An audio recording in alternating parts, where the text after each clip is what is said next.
O que se bebe em dia de festa pode-se beber no dia a dia? E que ligações gastronómicas se podem fazer com o que temos no copo? Aprenda e prove com a Escola do Gosto, a Academia de Literacia Alimentar do Público. Aulas únicas com especialistas. Entre como amador e saia um pouco mais conhecedor. Não perca a próxima aula, a 18 de novembro, no Porto. Os lugares são limitados. Inscreva-se já em público.pt. Podemos começar? Este é o Poder Público, a semana em debate pela secção de Política do Público. São José Almeida, Sérgio Aníbal, David Santiago. Eu sou a Sónia Sapaz e vou moderar este episódio do Poder Público.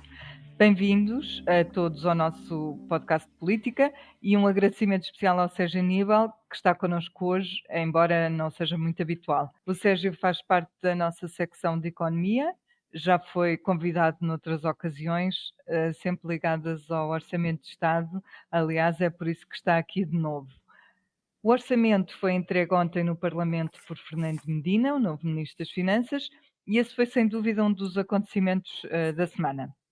Depois de entregar o documento, o que pela primeira vez, e registramos aqui, primeira vez em muitos anos, aconteceu à hora marcada, Medina disse uma frase que eu registrei. Estou aqui a defendê-lo porque este é o meu orçamento. São José, começamos por aqui porque eu acho que esta frase merece uma leitura mais política. Tendo em conta que uma grande parte deste orçamento foi feito ainda por João Leão, é isso mesmo um momento de afirmação política? pode ser uma tentativa de afirmação política.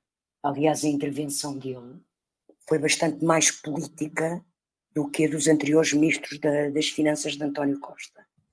Mas, eu em relação a isto, eu acho que, quer dizer, é o orçamento de Medina, é ele, é o Ministro das Finanças, é ele que o apresenta, é ele que o vai executar. Mas isto é o orçamento de António Costa. E é um orçamento dos governos de António Costa, na sequência e na continuidade do que têm sido os orçamentos de António Costa. Aliás, este orçamento é idêntico, muito idêntico, ou que já era em setembro, outubro, sobretudo em outubro, já depois de negociações à esquerda com o orçamento que foi chumbado, sofre adaptações devido à inflação, devido à crise da guerra, devido à necessidade de mais apoios sociais, mas é o orçamento de continuidade de António Costa, é também de Medina, no sentido em que ele é o ministro que vai executar e monitorizar. Mas sim, é uma tentativa de afirmação política. Ou seja, eu acho que a intervenção ontem de Medina, embora tenha sido mais política, ainda não é um momento de afirmação. Ele poderá afirmar-se politicamente ao longo dos próximos 4 anos, se aguentar como ministro os 4 anos, com a sua execução orçamental, com a sua gestão da pasta que tutela. Isso é que será um caminho de afirmação que ele terá que fazer. Aquilo ontem ainda foi só um aviso, uma tentativa. Sérgio, entrevistaste ontem o Ministro na sequência da entrega do orçamento e uma das notícias de que temos conta na sequência dessa vossa conversa foi a de que Medina não afasta um novo ajuste no desconto mensal do IRS ainda este ano. O que é que isto pode significar exatamente? Eu acho que significa, eu acho que é um dos exemplos daquilo que é um orçamento, como dizia São José, um orçamento de continuidade e um orçamento do que tem sido o governo, os orçamentos que o governo tem apresentado. Porque estes orçamentos têm uma marca que é, principalmente estes, a partir do momento em que tivemos a pandemia, que é uma resposta às crises que é feita dentro daquilo que é estritamente necessário, não comprometendo o objetivo de manter sempre aqui uma evolução do déficit prudente. E, portanto, as medidas vão sendo tomadas com muita prudência e sempre com o cuidado de não fazer subir o déficit. Isso aconteceu durante a pandemia e volta-se a repetir neste orçamento, neste primeiro orçamento de Fernando Medina. Portanto, nesse sentido, é um orçamento que é muito semelhante aos apresentados por Centeno e por João Leão antes, não é? E neste caso das retenções, é um bocado isso que acontece. Portanto, o ponto de partida do governo é, numa grande prudência, não atualizar a tabela de retenção de acordo com aquilo que foi a alteração dos escalões do IRS. Portanto, o que significaria, se fizessem isso, significaria que as pessoas teriam o benefício da medida mais imediatamente, já durante este ano, mas também pesaria mais no orçamento. E, portanto, o governo opta por não fazer já isso, mas abrindo a porta a, caso seja necessário, ou seja, caso haja realmente um problema aqui mais forte com a inflação, com a perda de poder de compra, poder utilizar isso e portanto, responder à crise. Portanto, atualiza logo as tabelas, o que nos permite ter um maior, quer dizer, um bocadinho mais de rendimento disponível. E isso, em vez de ter de esperar pelo reembolso. Sim. Não é? Porque neste momento o que em vez acontece de aumentar, fazer aumentos. O que acontece neste momento, sem uma nova atualização da tabela de retenção, é que o benefício das alterações fiscais que fazem parte deste orçamento acaba por ser sentido principalmente na altura do reembolso em 2023. E, portanto, isto tem sido prática em diversas ocasiões ao longo dos últimos anos, com aumentos de pensões, que é um pouco não pôr o impacto orçamental logo neste ano, repartir os impactos pelos anos. Portanto, é uma gestão aqui orçamental de muita prudência, que depois se vai adaptando às necessidades que as crises vão colocando, não é? E também evidente, deste ponto de vista, é a resposta que está a ser dada pelo governo à questão de é a altura ou não de aumentar salários, não é? E eu acho que aí é aqui o ponto mais importante, mais relevante deste orçamento, até pela posição tomada primeiro pelo Primeiro-Ministro e agora por Fernando Medina, que é o de não avançar para atualizações salariais, primeiro na função pública, e ontem na entrevista o Ministro das Finanças fez mesmo questão também de dizer que isto é uma prática, de não aumentar os salários, que é para supostamente não provocar aqui uma espiral inflacionista, é uma prática que também deve ser seguida pelas empresas. Portanto, o Governo está a dizer não é a altura de aumentar salários para responder à inflação. Não é? E é uma posição... Supostamente já aconteceu noutros momentos e criou essa tal inflação desmesurada, espiral inflacionista que tu falas, não é? Exatamente. Sim, no passado aconteceu em circunstâncias muito diferentes das atuais. Nós nem sequer tínhamos um BCE, portanto tínhamos uma moeda própria e estávamos muito mais sujeitos ao perigo da inflação do que agora. E há dúvidas, quer dizer, não sei, isto depende do nível de aumentos salariais que estamos a falar, para provocar uma espiral inflacionista, mas de facto há aqui uma posição do governo, mais uma vez de grande prudência orçamental, em que não avançam já com este instrumento de resposta à crise, que é o aumento salarial, exatamente evitando impacto orçamental forte imediatamente. Portanto, são muito prudentes. Mas também porque, pelo que eu tenho ouvido da parte do Primeiro-Ministro e até deste Ministro, porque acreditam ou querem acreditar que a inflação seja temporária, ou pelo menos que não se arraste durante o ano todo. Ou achas que não? Não, eu acho que é uma possibilidade, não é? O próprio BCE já tem assumido essa posição, que é temporária. Agora já tem vindo a alterar aos poucos essa crença, não é? E está cada vez mais assumido que afinal não é temporário. E o BCE, aliás, está agora a realizar mais uma reunião e é muito evidente nos discursos dos responsáveis do BCE a ideia cada vez mais forte que vai ser preciso mesmo responder à inflação, porque ela não é só temporária, não é? Mas mais uma vez, o governo o que faz aqui assume este princípio que é temporário, portanto não vai responder já com os impactos, evitando os impactos orçamentais, e depois para a frente poderá ter que avançar com mais medidas, não é? Mas não as toma logo no imediato, não é? Tem a prudência de não as tomar logo no imediato. Dirias, na senda do que tinha perguntado há bocadinho a São José, dirias que este orçamento já tem a marca de Fernando Medina ou ainda vamos precisar de um realmente feito por ele de raiz para perceber? Acho que vamos ter que esperar. Ontem Medina dizia que o orçamento era o dele, mas fez-me lembrar um pouco aqueles presidentes de clubes que entram no clube e o treinador não foi ele que o escolheu, não é? E eles dizem sempre: este é o meu treinador, mas depois, passado alguns meses, ele é despedido, não é? Portanto, eu acho que vamos ter que esperar alguns meses para ver se o próximo orçamento é substancialmente diferente. Mas concordo com o São José, que acho que há aqui uma linha de orçamentos que são os do governo de António Costa e que suspeito que não haja uma grande mudança no orçamento de outubro em relação a isso. Continuo contigo, Sérgio, para uma questão se calhar um pouco mais abrangente, que tem a ver com o facto de uma das conclusões que se tem tirado em relação a este orçamento é que ele não é muito diferente do que foi rejeitado em 2021. Mesmo assim, e tu conheces-o melhor, há novidades.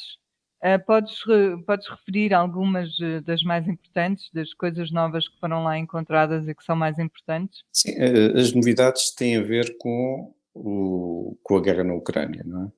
Com todo o impacto de aceleração da inflação, principalmente, o aumento dos custos de energia e custos de alimentos, e portanto há uma série de medidas que nem sequer, muitas delas nem fazem parte do orçamento, mas que estão, portanto, encontram o cabimento orçamental neste documento, não é? Que era necessário. E, portanto, são todas essas medidas, é a redução do ISP, que é feita, mais uma vez, também aqui com prudência, ou seja, o impacto orçamental previsto com essa medida é só numa perspectiva de baixa de ISP durante 2 meses, quando Sim. pode-se vir a revelar necessário estender essa medida e, portanto, o impacto aí, nesse caso, será maior. Medidas de apoio aos mais carenciados, também feitas de forma bastante prudente, com cerca de 50 milhões de euros, é o impacto orçamental estimado para essa medida, quando há estimativas já feitas por universidades para, de facto, apoiar os mais carenciados, a verba, se calhar, necessária pode acabar por ser maior. E, portanto, são todas essas. E depois há uma outra alteração, que essa alteração acaba por ser pela positiva para o orçamento, que é a perspectiva de uma aceleração da receita fiscal. Porque realmente, quando a inflação sobe, os preços sobem e impostos como o IVA são beneficiados, não é? Aliás, é por causa disso que se diz que a inflação ajuda a reduzir as dívidas, não é? Portanto, essa também é uma alteração que se verifica de forma muito clara em relação ao orçamento anterior, que é uma variação da receita fiscal mais forte por causa da inflação. Não quer dizer que a carga fiscal seja mais elevada, mas resulta numa receita maior por causa da inflação, justamente. Exatamente, o PIB em termos nominais cresce mais e, portanto, é normal que a receita fiscal cresça mais também. David, então há uma ideia que me interessa perceber aqui no que diz respeito ao orçamento. O que é que aconteceu às medidas dos partidos da geringonça que tinham sido negociadas em outubro? E, por outro lado, Medina repetiu várias vezes a ideia de que este é mais um orçamento de contas certas. Por que esta insistência? Aliás, era uma ideia que, de resto, os partidos da esquerda detestavam.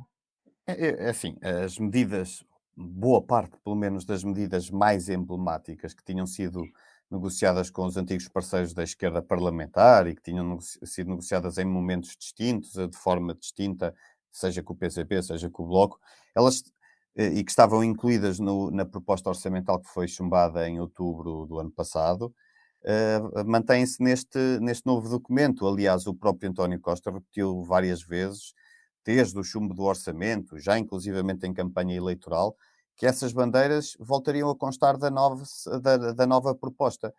Num texto que hoje trazemos no Público, assinado pela Maria Lopes, elenca isso mesmo, essas mesmas medidas, lembrando, por exemplo, as creches gratuitas, o aumento do salário mínimo, o desdobramento dos escalões do IRS, o aumento das pensões com retroativos a janeiro, o englobamento também dos rendimentos provenientes das mais-valias mobiliárias, as questões do SNS, a dedicação plena dos médicos, ou seja, todas estas medidas Continuam lá. continuam. Portanto, no fundo é um cumprir da promessa por parte do Primeiro-Ministro e quase que aqui uma forma, entre aspas, de punição, que não é isso, é esse o objetivo, mas também uma forma de como é que é dizer, de o Bloco e o PCP não serem conotados como pais destas propostas, apesar de as terem defendido. A verdade é que elas agora serão aplicadas. Já quanto à insistência do ministro Fernando Medina em falar das contas certas e em reiterar que ele, por exemplo, diz que essas contas certas são um património adquirido também já da esquerda, uma mensagem que foi veiculada pelo António Costa a quando, sobretudo, do primeiro excedente orçamental em democracia. Eu julgo que Fernando Medina faz isso para que o mantra para que esse mantra volte a ser a marca d'água deste governo, como já tinha sido os anteriores. E também acho que só o faz e só o faz desta forma, porque o governo dispõe de um apoio de uma maioria absoluta no Parlamento. E eu digo isto porque, num contexto de geringonça, o António Costa e o Mário Centeno falavam sempre numa lógica dupla, ou seja, havia aqui uma dicotomia, que era na capacidade que esses executivos tinham tido e tiveram para aliar as contas certas ao virar de página da austeridade. Portanto, havia sempre esta lógica, falavam assim para um espectro alargado do eleitorado, que ia pelo menos da esquerda ao centro-direita, seguramente. Ora, essa duplicidade já não é necessária no contexto atual e, portanto, basta à Medina garantir que por exemplo, a perda de poder de compra das famílias, com a inflação que se prevê, que o agravamento dos custos para as empresas, que isso não é austeridade. Ou seja, ele já não precisa dizer que vai tomar esta medida e aquela para combater esses agravamentos de custos e de deterioração do poder de compra. Basta-lhe dizer que isso não é austeridade, que nenhum dicionário demonstra que isso seja a austeridade. Portanto, Ou pelo menos que não é austeridade imposta por medidas do governo. Pronto. medidas do governo, exatamente. Também sinaliza isso, é verdade. Porque desta vez é uma austeridade importada, digamos assim, dos efeitos externos, não é? Mas que ele, no fundo, também não sente necessidade de incluir, e como dizia há pouco o Sérgio Aníbal, medidas que ajudem as famílias e as empresas a atravessar esta conjuntura que é difícil, deixa essa resposta para futuro, ou eventualmente para se o treinador for despedido, neste caso o orçamento, e for aprovado um retificativo para acabar a época, não é? Mas uma coisa é certa, na minha opinião, acho que se o governo ainda dependesse da geringonça, certamente o discurso e o orçamento seriam outros, nem que fosse com nuances e com maquilhagens, mas seriam distintos. Mas seja como for, eu acho que, isto não estava na tua pergunta, mas acho que também é importante sinalizar que, não havendo geringonça, ainda assim, pareceu-me que ficaram já alguns sinais de que o governo tudo fará para demonstrar a capacidade e a vontade, sobretudo, de algo que tem vindo a ser sinalizada, seja pelo governo, seja ainda inclusivamente ontem pela deputada Jamila Madeira, e vão querer tentar materializar essa vontade ou abertura ao diálogo, porventura, garantindo o voto favorável de deputados que não sejam do PS. E estou a pensar em concreto nos deputados únicos do PAN e do LIVRE. Parece-me evidente que poderá haver margem, seja numa ou outra medida específica que já vai sendo falada para pessoas que tenham animais de estimação, seja na questão, por exemplo, do que o Rui Tavares vem defendendo da eficiência das habitações em termos climatéricos, e é algo que ainda por cima já está prevista no PRR, tem uma dotação bastante elevada. Portanto, eu acho que qualquer uma dessas duas medidas são compagináveis com o atual orçamento. Conversar com esses dois deputados. Sim, parece-me que sim. Vamos mudar de assunto, porque além do orçamento, confirmou-se hoje a notícia de que Jorge Moreira da Silva é candidato à liderança do PSD. Digo confirmou-se porque o anúncio de hoje já tinha sido anunciado, para brincar um bocadinho com as palavras. São José, esta candidatura é boa ou má para o PSD? E que condições tem Jorge Moreira da Silva para disputar a liderança com Luís Montenegro? Eu acho que só pode ser bom para o PSD haver mais que um candidato. A democracia é alternativa e um partido democrático é positivo tenha 2 pessoas ou mais a querer concorrer à sua liderança. Ainda por cima, porque para eleger um líder novo não é uma questão de continuidade de liderança, portanto é extremamente positivo e mostra dinâmica interna e saúde democrática o PSD ter 2 candidatos. Quanto às condições que Moreira da Silva tem ou não para disputar a liderança, eu acho que ele tem, nós já falámos disso aqui semana passada, em termos até de currículo político e experiência política, o Jorge Moreira da Silva está muito acima do Luís Montenegro, não é? Pronto, foi ministro, foi líder do JPSD, teve um peso também no aparelho do PSD, e tem uma experiência. Secretário-geral, que lhe dá Sim, sim, imenso sim, sim, jeito sim, numa sim, sim, altura sim, destas, sim, sim, conhece o partido, sim. andou Sim, por aí. e tem uma experiência europeia rara e importante, não é? Ele não tinha um cargo menor na OCDE, não é? Portanto, ele tem conhecimento, tem mundo, tem preparação política. Agora, eu nesta coisa, se ele tem condições ou não para derrotar Montenegro, eu lembro-me que a semana passada falámos aqui assim, pronto, Montenegro, neste momento, parece ser a pessoa que tem mais apoios internos, porque também nós não sabemos ainda quais são os apoios de Moreira da Silva, não é? Sim, sim. E não o Ainda, saberemos hoje, porque hoje foi apenas uma sim, declaração hoje foi só a por declaração a comunicado. dizer que vai anunciar, não é? E segunda-feira, pelo que eu percebi, ele até vai fazer a apresentação sozinho. Portanto, se calhar na segunda-feira ainda não irão ser conhecidos, pelo menos o pleno dos seus apoios. Nem de perto nem de longe o pleno. E eu nestas coisas de quem ganha ou quem perde, eu já estou um bocadinho escaldada, porque nós vamos lá ver no último ano o que é que tem sido a nossa vida, não é? Fernando Medina era dado como podendo ganhar uma maioria absoluta na Câmara de Lisboa, perdeu a Câmara para Carlos Moedas. Paulo Rangel foi anunciado como candidato a líder do PSD, como tendo todas as condições e todos os apoios do aparelho e dos barões para poder derrotar Rui Rio. O que é que aconteceu? Rui Rio ganhou. E depois andámos umas legislativas a ver sondagens e todos a entrarmos numa grande bolha de comentário político e de análise política, em que que é agora que se calhar o PSD vai conseguir ganhar eleições, Rui Rio pode ganhar as eleições, e depois António Costa teve uma maioria absoluta. Portanto, eu prefiro, depois deste ano e das as expectativas, as previsões, a especulação, os resultados de sondagens terem dado tão mau resultado, não é? Terem errado tanto, eu acho que temos que esperar para ver, porque o PSD está a passar por um momento, que é um momento decisivo para o seu futuro. E, portanto, vamos ver o que é que os militantes escolhem.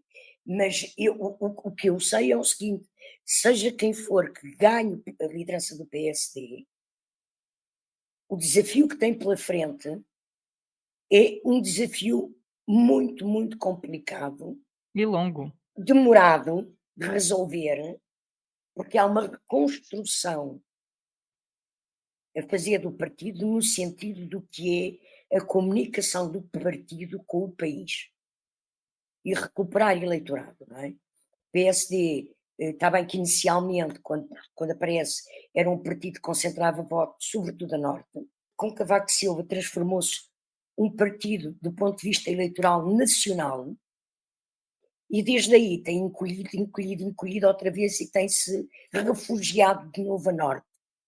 E nos Sendo que centros não urbanos. não urbanos, Sim, que é um com problema. pesos de ruralidade que tinha muito no princípio, mas que Uhum. rapidamente o PSD soube subverter isso. Ainda PPD na altura. Neste momento, eles têm uma luta pela sobrevivência muito grande e que tem que haver uma total revolução. Eu acho mesmo que é uma revolução na organização e no modo de funcionamento daquele partido. David, ainda neste aspecto, apesar de hoje termos sabido que Moreira da Silva é candidato, só na segunda-feira, como a São José estava a dizer, é que ele vai falar sobre o assunto. Porquê criar estes 2 momentos de apresentação da candidatura? Isto faz sentido? É técnica? Sinceramente, não sei responder, não tenho dados que suportem uma leitura mais concreta ou sobre o que assegura um maior impacto político ou que possa garantir uma mensagem mais forte para os militantes do PSD, mas o que é certo é que o Luís Montenegro optou pela mesma lógica, confirmou aquela que era mais do que esperada a candidatura no dia da instalação do novo Parlamento, o que também me pareceu uma escolha sui generis, talvez para marcar, para poder ser falado nos corredores do Parlamento, não sei, e só depois, alguns dias depois, é que fez a sua apresentação pública da candidatura. O Moreira da Silva, pelas funções que tinha na OCDE e das quais acaba de se libertar, porque ele anuncia que se demite da OCDE, portanto, ele com essas funções, ele não poderia fazer intervenções com caráter partidário, sendo essa a razão pela qual se resguardou até ao dia de hoje.